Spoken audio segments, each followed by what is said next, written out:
Bonjour. Vous êtes détendu, c'est bon. Bon, nickel. Regarde, j'ai fait doing test son là.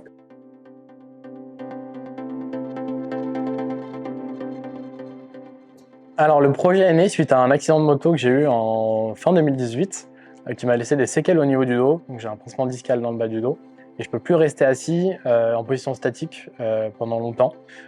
J'ai voulu m'équiper avec une solution qui pouvait me soulager et surtout me permettre de travailler debout. J'ai découvert les bureaux motorisés et je me suis rendu compte que c'était assez cher, souvent avec des délais un peu à rallonge. On en a parlé avec Clément et on s'est rendu compte que y avait une opportunité à proposer des solutions de qualité, vraiment complets en termes d'ergonomie, avec des prix justes et surtout avec des délais assez rapides.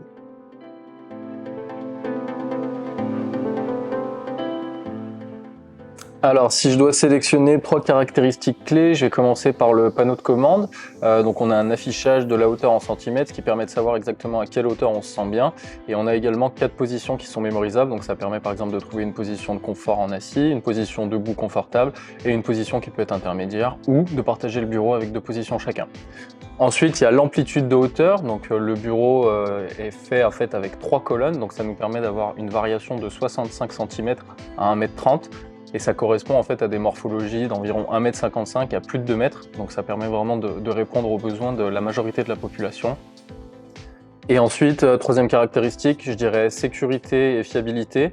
Donc on a un système de sécurité qui est directement intégré au bureau. Dès qu'il va rencontrer un obstacle, le bureau va se mettre en erreur, repartir en sens inverse. Ça évite les risques d'écrasement. Et au niveau de la fiabilité, donc c'est des produits qui sont garantis 5 ans avec des pièces de rechange disponibles sur 10 ans.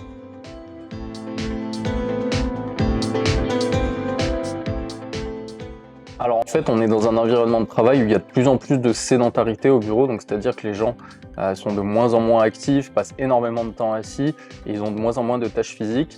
Le bureau assis debout permet de pouvoir travailler en position assise à la bonne hauteur, idéalement sur une chaise ergonomique où on peut régler la hauteur des accoudoirs, un soutien lombaire, trouver une position confortable, et 2, de pouvoir travailler debout et donc de rester actif tout au long de la journée, alterner les positions de travail, rester en mouvement. On a également les accessoires ergo comme les bras pour écran qui vont permettre d'adapter en fait la hauteur de l'écran en fonction de notre champ de vision. Ça va éviter tous les risques de migraine ophtalmique et ça va permettre de travailler plus longtemps, de manière plus productive sur la durée.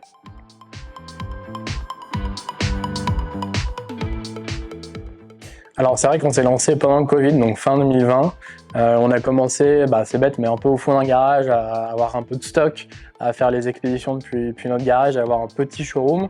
Là, on a la chance d'être incubé par la métropole de Lyon, donc dans un vrai entrepôt donc de taille intermédiaire, qui nous permet vraiment d'avoir un plus gros stock, d'avoir la capacité d'avoir une zone d'accueil et de démonstration de nos produits. Depuis 2 ans, c'est vrai que le site s'est bien développé, on a fait de jolies collaborations avec des youtubeurs assez connus et la partie B2B commence vraiment à se développer avec de jolies références clients à proposer.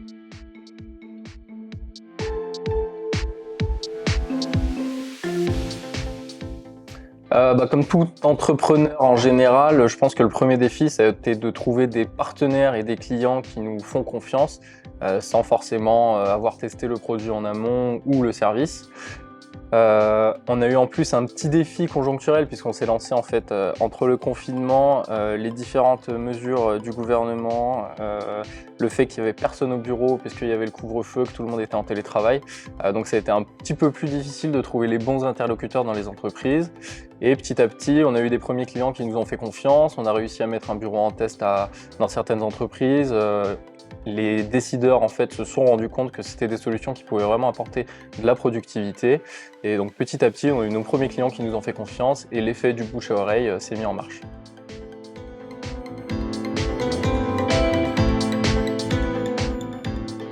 Alors concernant nos perspectives d'avenir, je pense que notre objectif c'est vraiment de devenir le leader du mobilier de bureau ergonomique en France, avec cette volonté vraiment de développer le marché des particuliers, notamment avec le télétravail, et devenir une référence en B2B des entreprises qui tiennent vraiment à développer la qualité de vie au travail de leurs collaborateurs.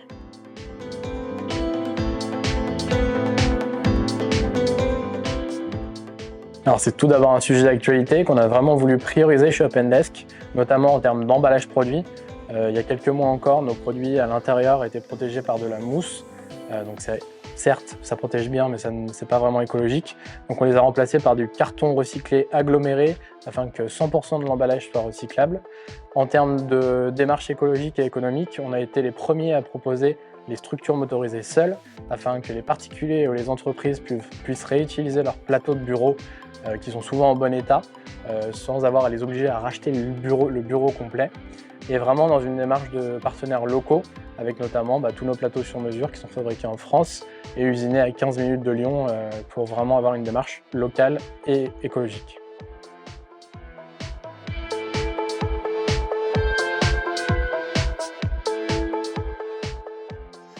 Donc il faut savoir qu'un salarié absent ou en manque de productivité coûte beaucoup d'argent à l'employeur. Les conséquences des TMS touchent au fonctionnement de l'entreprise, donc on va avoir une baisse de productivité, une perte de qualité, une augmentation de l'absentéisme, une désorganisation et une réorganisation des équipes pour pallier aux absences, un turnover, et tout ça en fait ça crée une mauvaise image d'entreprise. Donc ces absences répétées des salariés, elles peuvent ensuite être générateurs de répercussions sur le collectif de travail, avec une modification de la répartition des charges, une désorganisation et une dégradation du climat. Et donc ces TMS peuvent basculer sur des RPS, donc devenir des risques psychosociaux. Ensuite alors en fait un cercle vicieux dont il est vraiment difficile de s'extirper. Et en fait avoir un cadre de travail qui est propice, où on amène du bien-être, ça permet d'éviter tous ces problèmes.